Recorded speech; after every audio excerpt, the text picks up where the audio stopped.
हो, यश. नमस्ते जी, बोला. माझं वय 65 आहे ओके.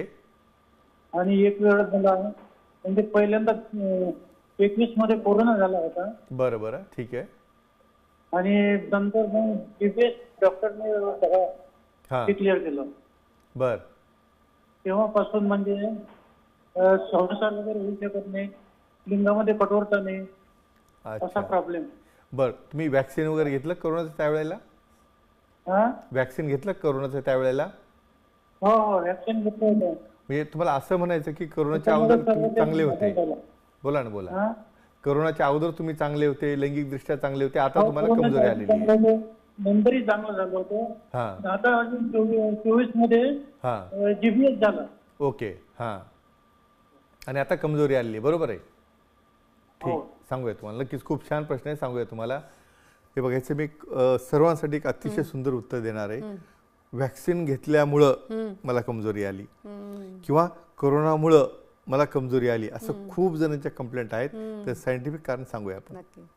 मित्रांनो, या ठिकाणी एक गोष्ट लक्षात ठेवा की हे बघा, सॉफ्ट टिश्यू म्हणजे कोरोना व्हायरस जेव्हा झाला तो फक्त लंग्सलाच नाही तर तुमचं ब्रेन आहे, तुमच्या टेस्टिकल्स आहेत, इव्हन तुमच्या टेस्टोस्टेरॉनवर देखील परिणाम झाल्यामुळं खूप जणांच्या मात्रा ह्या टेस्टोस्टेरॉनच्या कमी होऊन त्या ठिकाणी कमजोरी आली. त्याचबरोबर वंध्यत्वाचाही त्रास का सुरू झाला?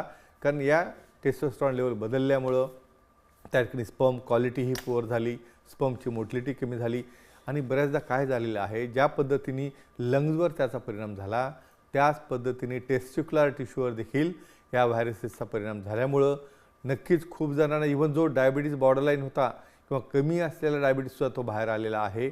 आणि त्यानंतर त्यांना मग डायबिटीज, त्यासोबत झालेलं इन्फेक्शन, मग व्हॅक्सिनेशन, मग असं वाटायला लागलं की फक्त या गोष्टीमुळंच मला हे झालेलं आहे का? नाही, तो एक भाग आहे. आणि ज्यांना असा फरक वाटत असेल, प्रत्येकाच्या रेजिस्टन्स पॉवरप्रमाणे प्रत्येकाची कंप्लेंट ही वेगळी असते.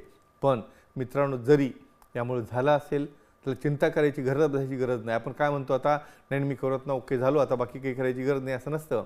आपल्या पार्टनरला देखील ते सुख आवश्यक असतं. म्हणून तज्ज्ञांना भेटा. भेटल्यानंतर अतिशय चांगल्या प्रकारचे मेडिसिन्स आहेत, सेंट्रली ॲक्टिंग आहेत, लोकली ॲक्टिंग आहेत.